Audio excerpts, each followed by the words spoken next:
Kyle here from All Media Reviews. Thank you for subscribing recently. I was on the, just to mention, the Prog Sunday with the Prog Corner. Fun discussion. I was in for like the last, I don't know, hour of it or something like that. It's my anniversary, my wedding anniversary, so I didn't know if I was going to do that. But I don't know. I will try to always check in the chat in as much as I can, maybe be on the group as long as there's not too many people in there. But might be a thing that I'm going to do in the future. But I'm going to do a bit of a review / video blog like I did last week, maybe some news.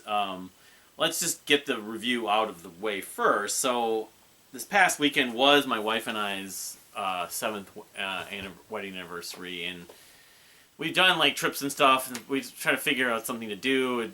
Various reasons we just struggled. We had a bit of an unsatisfactory experience last year at a bed and breakfast. So it turned out we just ended up going to a documentary at this place out in Woodbury, eastern metro area in Minnesota, Twin Cities, St. Paul specifically, called the Alamo Draft House. It's a theater. I guess there's multiple locations. I think they make produce films of their own. I don't know if that, like Tarantino or some of those movies. Anyway, it's a relatively new theater, I think, or at least it's changed. And one of the nice things about it is actually you can eat dinner there, and the food is pretty good. They wait on you. The seats are like some of these new seats where you can recline on them, but they've got like an actual like reasonable sized table. I mean, not massive, but and the food is good. And we end up seeing this Carlos Santana documentary. I was gonna pull it up. It's called like Santana something journey. And I took a photo. Hopefully I'll have a photo like maybe here, if I can in post production put that. Let me just make sure I get the actual title correct. The thing is, it's a documentary that's about Carlos the Santana journey. Carlos is called Carlos and the Santana journey, and it was I don't know if entirely, but at least somewhat or largely funded by, of all people, Ron Howard, the actor and director, now more known as a director, of course.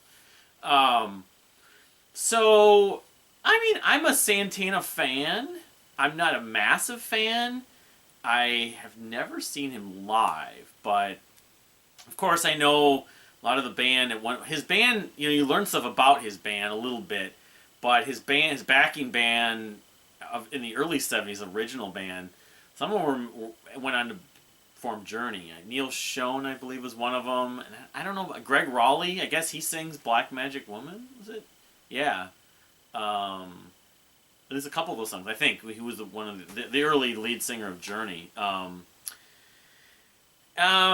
So, as a documentary, I mean, he did it on his own terms. I mean, with Ron Howard funding it, I don't know if any studios or had much of any sort of influence. This reminded me much of the Sheryl Crow documentary that came out a couple years ago, and maybe more so the Janet Jackson documentary, where it was very much of he controlled the narrative, the things that were in it he wanted, or like the Donna Summer thing that came out, which was done by her family, her kids.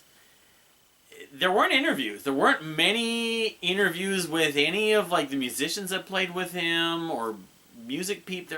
I was thinking maybe the Mars Volta guys, or especially John McLaughlin. For John McLaughlin has that album Love and Devotion, which I have on vinyl back here somewhere.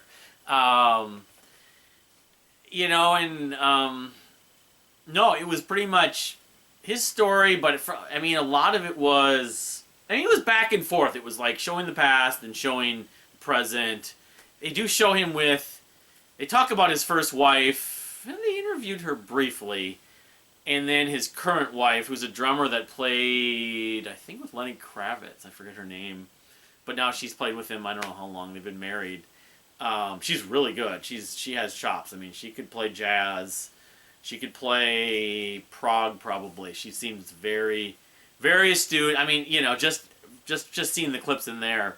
But I was just getting back to my background with him. I went up getting a compilation from the library. I think I had one of those Santana greatest hits in the early 90s that I think my aunt may have given it to me or something, which had a lot of his standards, you know, Evil Ways, Black Magic Woman, trying to think of some of the other standards that people knew him from. But and then I ended up getting it was like a 3-disc compilation from the library, I want to say about 20 years ago. And I liked that, but you know, I never purchased any of his music, but I mean, I've never doubted his talent and his influence, and you know, the Mars Volta he did definitely have an influence on, as much as they took a lot of things in. La Via Vasquez from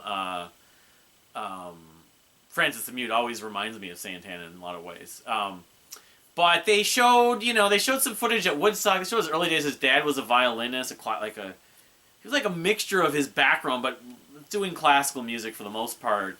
And Carlos didn't really take to it that much, so he learned how, you know, the blues and, you know, rock and roll. And he didn't debut, but he did play a bunch of festivals. Monterey, I think they said Monterey Pop, which Hendrix, I believe, was at. But ultimately, you know, his breakthrough or exposure was at Woodstock in 1969. They showed some decent footage from that, and it's been restored, which is nice to see. You know, and they talked about some of his albums in the early 70s, and, you know, Clive Davis was in there, you know, the record label rep who, you know, got so many people, you know, Whitney Houston, I think of him most for, but,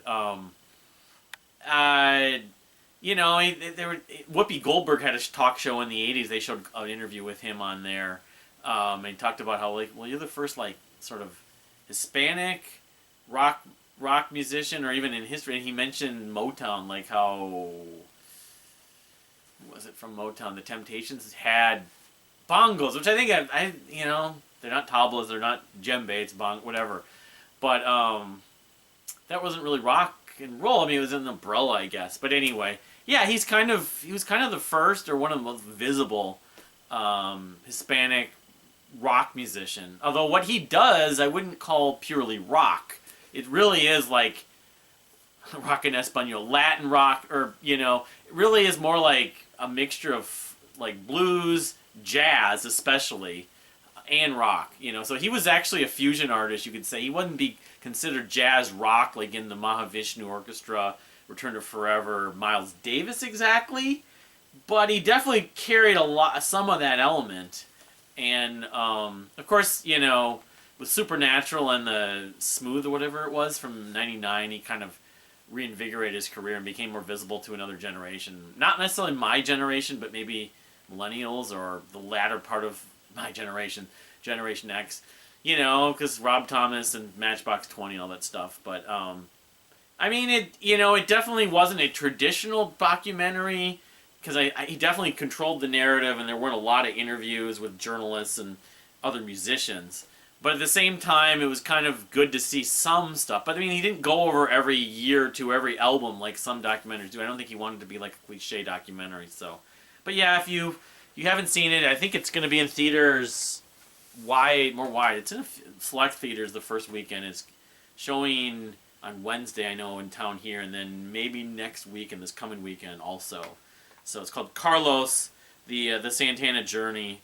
I don't know. I don't know if they'll ever make another Santana documentary. I would be interested in seeing one. There might be some that I've never seen, because I'm partially just interested in the music, how the music was made, some of the inspiration behind the music, and then the musicians who played with him. But so moving on to a few other tidbits in this video blog. I mentioned Dirt Poor Robins. The last one, they put out their song, which was supposed to come out like October 22nd or something, got pushed up because someone decided they wanted to share it. I'm not sure exactly, but it's online and it's really damn good. I mean, maybe the best of all the new songs, including the other that Prelude to Firebird EP. Let's just see here. And they have another song coming out, I mentioned in the last video blog, October 3rd. That's the day I'm going to Peter Gabriel.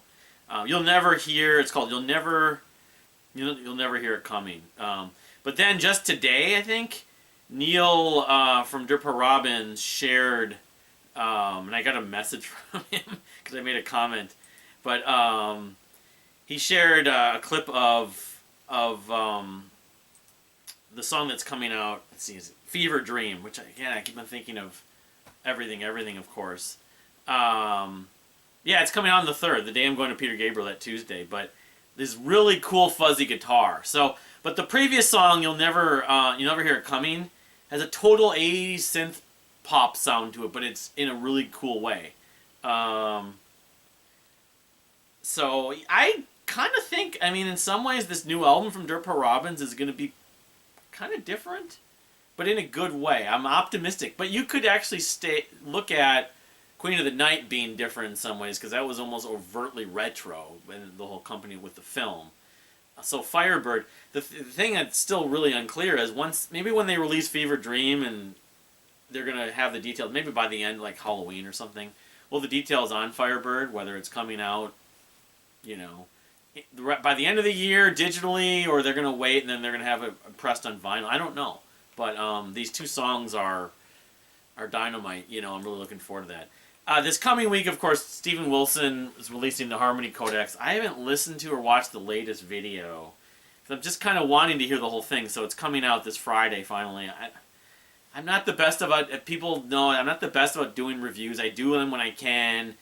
I'm not trying to be the sort of, needle drop cliche. Got to do a review of this new album, got to do a review of this new album. And I did the same thing in my blog. I just didn't really feel like I need to do album review. Even though my name's All Media Reviews, it just, it's not my forte. I just feel like when I'm being forced to do something I'm not comfortable doing, I want my priorities. So I don't know. I love Dirpa Robbins, and when it comes out, I'm talking about Dirpa Robbins. I love a lot of Steven Wilson's music, but it's like there's probably going to be 50 reviews within the first 2-3 weeks. I don't know. Mine will just be lost in the shuffle.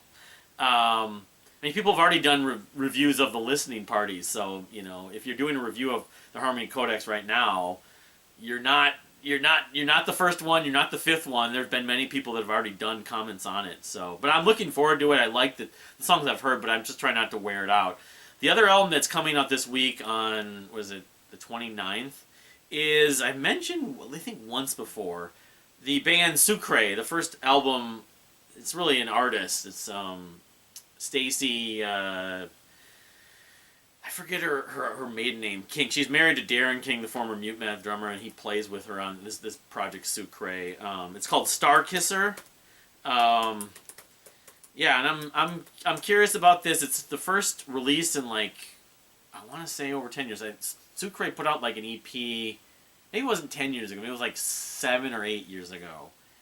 A Minor Bird. Yeah, it was 10. It was 11 years ago.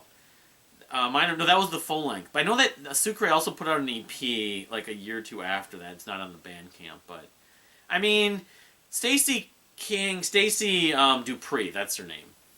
Stacy Dupree, she was with the band Eisley, who were like a female,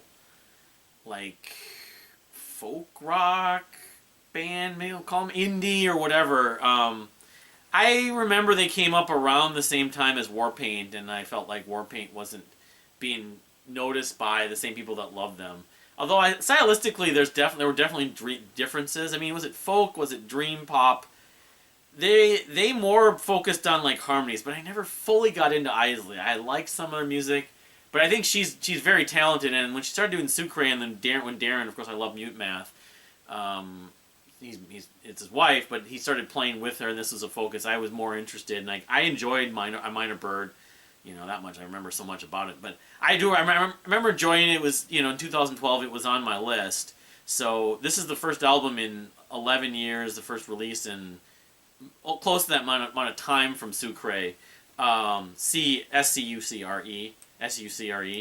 I'm gonna check this out. But is it prog? No. I mean, although I think she uses more electronic stuff than Eisley really ever did. Let's see if I can find real quickly the EP that was listed. I don't know if there's an accent mark. Yeah, it was called Loner. Actually, she put out an EP in 2018. I never checked that out, called In Pieces. But Loner I do remember and liked. That was the last thing I checked out. Yeah, I mean it chamber. Yeah, there's some chamber instrumentation in some of her music, but I don't know. I mean, the fact it took this long, like she spent even the 5 years since the last EP In Pieces, makes me kind of not optimistic, but hopeful that this this record will show the the quality, kind of like the polyphonic spree thing I talked about last week, where it's been so many years, they probably spent a lot of time refining and producing it, getting the mix just right, and hopefully not overthinking. So I think that's about it. I mean, I've been talking about TV and movie. Doctor Who, the 60th anniversary special is coming out in November, and David Tennant's reprising his role with Catherine Tate as Donna. I have not followed it since Peter Capaldi became the Doctor, so that was almost 10 years ago. That was I was the Matt Smith period I followed, and David Tennant, and I have a fan of some of the earlier Doctor Who, but they they get to take their liberties with time travel and the timeline and stuff like that. And Neil Patrick Harris, I guess, plays the main, if not the only antagonist, the villain in this story. But it's really cool. Eventually David Tennant's gonna regenerate into the new actor, the African American, the black actor, to be politically correct, that's taking on the Doctor role. Is going to be the first. I guess I'm not sure if he's going to regenerate into him, or because I know Whittaker, forget her first name, was the previous Doctor. I don't know if she's going to make an appearance. Maybe they'll do that. I don't know. I mean, again, I haven't followed it. I used to love Doctor Who, and I just kind of got lost in it and became like a hipster thing almost. Not that should be the reason you stop watching something, but sometimes it bugs me. So, but yeah, that's about it. I mean, I'm gonna get back to my vinyl A to Z, and then I want to do the albums of the year starting maybe in early October, and who knows how long it will take. But as I was talking on the Prog Corners, Scott's his chat, the Sunday Prog chat live stream, the Prog stream, that I think it was, yeah. I may end up either doing different lengths of years for the albums of the year, or I may do it twice, where I'll do one run of just the top 10, and then I'll do a redux where I'm going to cover more, especially the 21st century lists, of course, go way, way beyond 10 albums. And I have a collection update of vinyl and CD. I got this from Scott, actually. This band Wedge Piece. I haven't listened to it yet, but he sent this to me, thankfully. It's really nice of him. So, and another announcement that I guess I could make for anyone who's watching this. The guy he's from the band, the channel. He's actually done music, but if anyone's seen the channel Death by Unicorn, really good channel, cool channel where he lists tons of like music updates, album, prog and metal mostly. But we're gonna try to do, and he's done like lists just like I've done with tiers, tier maker and that kind of thing. We're gonna try to do like probably tier lists for I think, or maybe top 10s for both Coheed and Cambria and Muse. It's not gonna be now. It's gonna be in about a month because we gotta figure out a way to align our schedules to do it. But should be fun, I mean, I'm gonna probably be on his channel. He'll be on this channel, and we may do more if it works out. And because he's a channel that talks about a lot of the same stuff I do. A lot of stuff he talks about I don't, but and we're both kind of in a similar vein, and we're trying to promote this kind of music and get our word out there. So having to kind of go back and forth. I also want to just shout out that I'm really looking forward to the roundtable discussions, the new one that Similitude of Prog did with the guys on the 3 album runs. I haven't made a comment yet because I haven't watched the whole thing, but there are definitely a few bands that I would have brought up, and the runs would have been different, of course, but that's the beauty of it. So yeah, and I don't know about as far as the Prog stream. I'll try to be on that as often as Scott's going to host that every week. I want to maybe try doing a live stream again myself.